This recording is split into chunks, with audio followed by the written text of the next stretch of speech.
안녕하세요 여러분, 김영현의 마중물입니다. 오늘은 여러분에게 인생의 터닝포인트와 삶의 우선순위에 대한 이야기를 해보려고 하는데요. 조직의 리더로서 어떤 순간에 삶의 전환점인 터닝포인트를 갖게 된다고 합니다. 어떤 사람들은 인생에서 터닝포인트가 3번 온다고 믿고 있고, 어떤 사람은 터닝포인트는 계속 온다고 믿는데 여러분 생각은 어떠신가요? 어느 것을 선택하느냐는 각자의 신념에 따라 다를 수 있지만 저는 후자의 입장입니다. 또한 리더로서 앞으로 어떤 터닝포인트를 만들고 싶은지요. 얼마 전 시가총액 33조 3,350억 달러, 하나로 약 4,600조인 전세계 시가총액 1위를 기록했던 엔비디아 창업주 젠슨 황은 최근 캘리포니아 공대 졸업식 축사에서 인생의 전환점이 된 일본 교토에 있는 한 신사의 정원사와의 만남을 소개했다고 합니다. 그는 자녀들이 10대였던 시절 그곳에서 드넓은 정원을 가꾸는 정원사에게 무엇을 하고 있냐고 물었다고 합니다.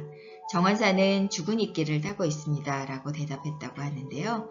이어서 정원이 너무 넓지 않으세요? 라고 묻자 25년간 공원을 가꿨고 앞으로도 시간은 충분하다고 정원사가 말했다고 합니다.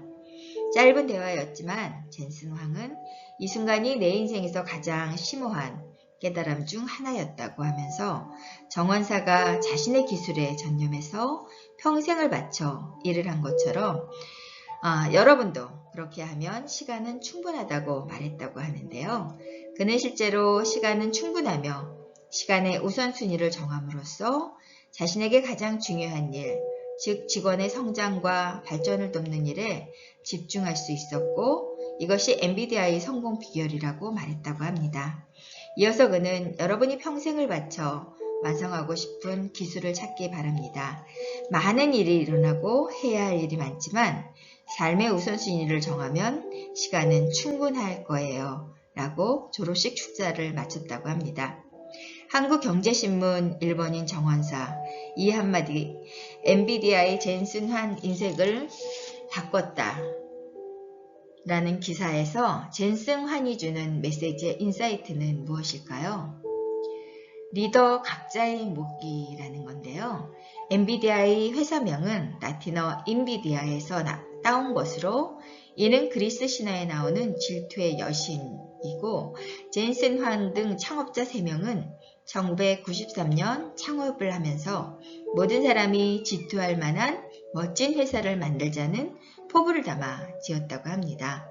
1963년 대만에서 태어나 9세에 미국으로 이민한 젠슨 황은 어릴 때 인종차별과 학교폭력에 시달리기도 하였고 방과 후 시급을 받으며 설거지와 화장실 청소 등 허드렛 일도 했다고 합니다. 그의 성공 신화에 놀라움이 숨어 있다고 느껴지지 않으신가요? 지인이 보내준 글에서 이 사람은 누구일까? 제2차 세계대전에 끝난 뒤 먹고 잘 곳이 없는 한 청년이 파리의 한 의상실 앞에서 비를 피하고 있었다고 하는데요.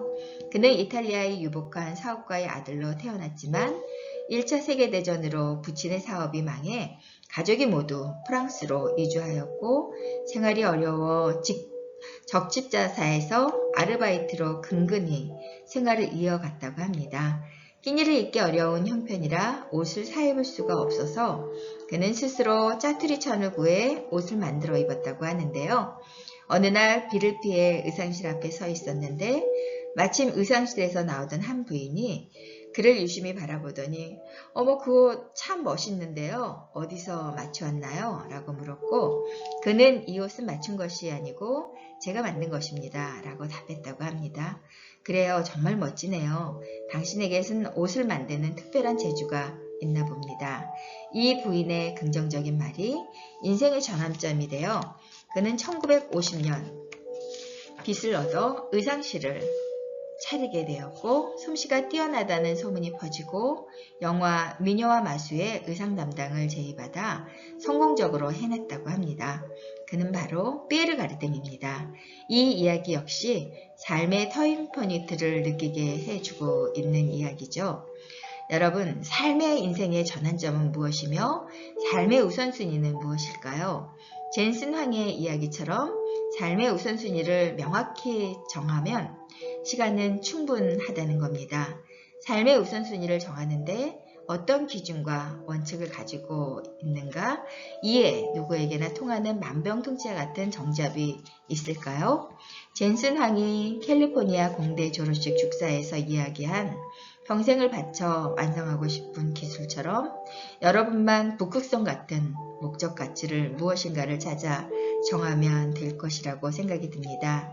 이를 찾았다면 이제는 집중해서 원하는 결과를 만들기 위한 시간의 우선순위를 정해 실천해야 합니다. 그래야 시간이 충분하기 때문입니다. 시간이 충분하려면 삶의 우선순위를 실천하고 점검해야 합니다. 무엇을 어떻게 점검할 것인가? 첫째는 자신이 목적한 것과 지금의 좌표에 대해 자신과의 대화를 통해 성찰의 시간을 갖는 것입니다. 예를 들면 지금부터 10년 후 자신과 지금의 자신이 주기적인 대화를 통해 바람직한 방향으로 가고 있는지, 또한 자신이 의사결정한 내용에 후회하지 않기 위한 방법은 무엇인지를 대화하는 것입니다. 적어도 일주일에 한 번은 10년 후 미래의 자기 자신과 저녁 식사를 하면 여러분 어떨까요? 둘째는 멘토나 코치로부터 자기 자신을 객관화해 보는 것입니다. 코칭 기법 중에 하나인 현재 상황을 분할 화면으로 TV 시청하듯이 보는 것도 한 방법입니다. 자신의 관점을 멘토나 코치의 관점과 비교해 보는 것입니다. 또한 자신의 행동과 존재가 어떤 화면으로 나타나고 있는가 알아차리는 것인데요. 그리고 전체 그림과 세부 사항에 대한 관점도 비교해 보면은 자신이 원하는 대로 가고 있는지 알 수 있게 됩니다. 셋째는 자신이 생각했던 것을 메모하고 말하고 행동했던 것을 글로 써보는 것입니다. 글로 쓰게 되면 다시 한번 더 명료해지고 실행력도 강해지는 효과가 있습니다. 독일 속담에 기억력이 좋은 머리보다는 무딘 연필이 낫다는 말은 가상 정약용이 즐겨 이야기했다고 전해지는 동양의 둔필 승촌이라는 말과 맥락이 같습니다. 전문가에 따르면 메모는 잊지 않기 위해서 하는 것이 아니라 잊기 위해서 하며 적어놓은 것을 잊은 만큼 더 많은 것을 기억하고 성찰할 여유를 가질 수 있다는 것입니다. 메모한 글을 보면서 내가 어디로 가고 있는지, 제대로 가고 있는지 성찰하는 것입니다. 이제 리더로서 인생의 전환점인 터닝포인트에 대해 스스로 재정립해보고 자신만의 색깔이 담긴 소중한 목적 가치에 맞는 우선순위를 명확히 정한 다음 이에 실천을 주기적으로 점검하고 충분한 시간과 여유 있는 삶을 이루어 나가면 하지 않겠습니까? 지금까지 김영의연의 마중물이었는데요. 여러분은 지금 어떠한 터닝포인트의 기로에 서 있나요? 우리가 인생을 살면서 한 번쯤은 우리 인생이 터닝포인트 할 수 있는 기회를 만나게 되고 그 기회로 인해서 우리 인생이 정말 좋아질 수 있다면 우리 삶은 한층 더 성장하는 기회가 되지 않을까 하는 생각이 드는데요. 매 순간 매 순간 우리가 삶 속에서 이 삶의 시간을 배움의 시간이라고 기억할 수 있다면 소중하고 귀중한 터닝포인트가 될 수 있는 어떤 시간과 만나게 되지 않을까 하는 생각이 듭니다.